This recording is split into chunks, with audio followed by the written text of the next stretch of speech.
Dans la lutte contre la pauvreté, la protection de l'environnement et la promotion du développement durable, la Côte d'Ivoire dispose de potentiel écotourisme réel dont l'exploitation bien planifiée pourrait contribuer à l'amélioration des conditions de vie des populations, principalement dans les zones rurales. Au vu du potentiel écotourisme dont regorge la Côte d'Ivoire, des nouvelles formes de tourisme durable ont vu le jour. Alors, le RETACI, Réseau ivoirien du tourisme et l'agro-écotourisme de Côte d'Ivoire, a organisé la 2e édition de la Gynécotour, qui est la journée nationale de l'écotourisme, autour du thème Éco-volontariat jeune et préservation des sites écotouristiques, le samedi 14 avril 2018 au Jardin botanique de Bingerville. Venus des universités publiques, des grandes écoles de tourisme et de l'environnement, ils étaient nombreux les jeunes étudiants qui ont pris part à cet événement. La présence des structures partenaires telles que la Fondation Marie-Esther, Capital Connect, ONG Jeunes Volontaires pour l'Environnement a marqué la 2e édition de la Gynécotour 2018. Quels sont donc les objectifs de la Gynécotour? Les détails avec Marcel Gougou, président du RETACI, le réseau ivoirien du tourisme et l'agro-écotourisme de Côte d'Ivoire.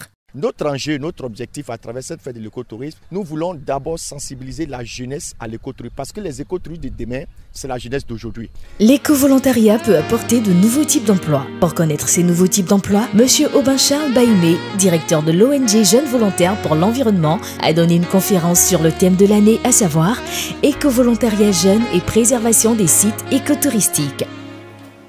Lorsque nous avons l'occasion d'aller chez les autres, quand nous arrivons chez eux, il y a toute une organisation, comme je le disais tantôt, pour nous permettre de dépenser notre argent à tous les niveaux de la chaîne, depuis l'aéroport jusqu'à ton objectif final. Tu vas contribuer à enrichir l'économie. Mais en réalité, ce sont des choses très normales.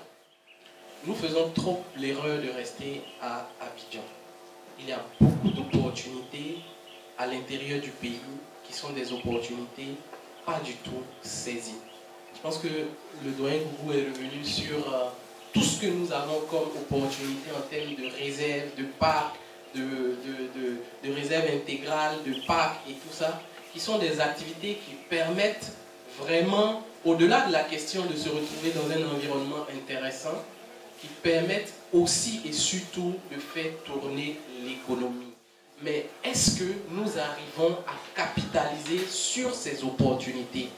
Est-ce que les circuits touristiques, nous essayons de voir comment dans la chaîne nous positionner à un niveau précis? Est-ce que nous connaissons l'histoire des réserves, des parcs que nous avons? Voilà les points d'entrée, voilà les points où nous pouvons commencer. La conférence a permis aux étudiants d'accroître leurs connaissances sur l'écotourisme et l'éco-volontariat. Le cas de Amidouba Barakissa. J'ai appris aujourd'hui que le milieu du tourisme et de l'hôtellerie est très vaste, qu'il n'y a pas seulement les hôtels à visiter et les agences de voyage. Ils nous ont appris aussi que l'écotourisme fait partie véritablement du tourisme. Il faut aussi s'engager à aider les autres pour qu'on nous aide. La marraine de cet événement, Madame Bla Amandine, fondatrice de Capital Connect et conseillère économique environnementale, demande aux jeunes de s'impliquer davantage dans le volontariat.